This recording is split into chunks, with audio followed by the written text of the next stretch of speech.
Tapi apakah hasil angket itu akan menggugurkan hasil pemilu?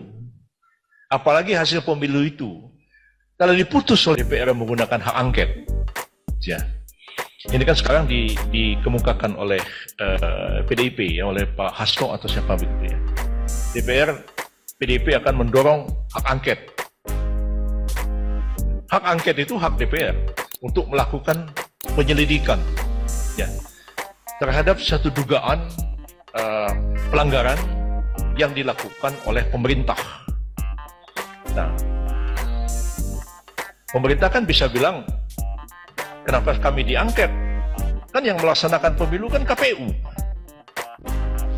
Undang-Undang Dasar 45 mengatakan KPU adalah sebuah lembaga negara yang mandiri, independen. Pemerintah nggak ikut campur, misalnya bilang begitu kan. Tapi bisa aja DPR melakukan investigasi.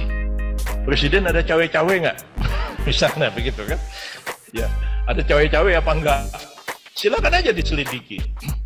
Dan kalau sekiranya memang hasil angket itu mengatakan cukup alasan, ya, ada pelanggaran, maka hak angket itu kan memberikan rekomendasi kepada aparat penegak hukum untuk mengambil satu tindakan. Ya, jadi seperti itu. Tapi apakah hasil angket itu akan menggugurkan hasil pemilu?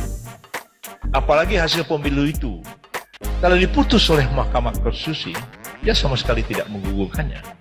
Bisa aja, misalnya ada polisi atau ada tentara atau ada orang sipil siapapun yang ternyata cawe-cawe memasuk misalnya komputer KPU sehingga si A menang yang harusnya nggak menang. Orang itu bisa dipidana. Ya pidana itulah sanksinya kepada dia. Tapi tidak menggugurkan hasil pemilihan umum apalagi telah diputuskan oleh Mahkamah Konstitusi. Yusril Ihsa Mahendra selaku pakar hukum tata negara bersuara soal isu hak angket DPR terhadap pemerintah atau KPU. Ia menyatakan bahwa harus diselesaikan melalui Mahkamah Konstitusi. Dikutip dari Tribun News pada 23/2, kabar itu disampaikannya kepada wartawan, Kamis, tanggal 22 Februari tahun 2024.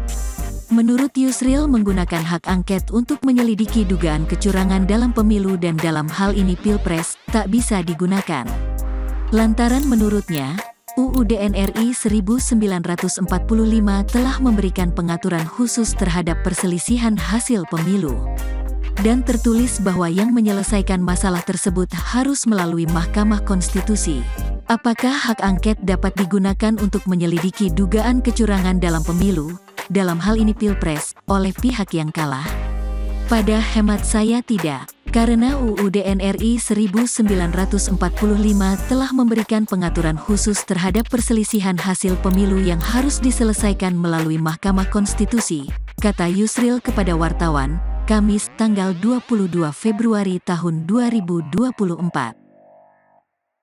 Download Tribun X sekarang, menghadirkan lokal menjadi Indonesia.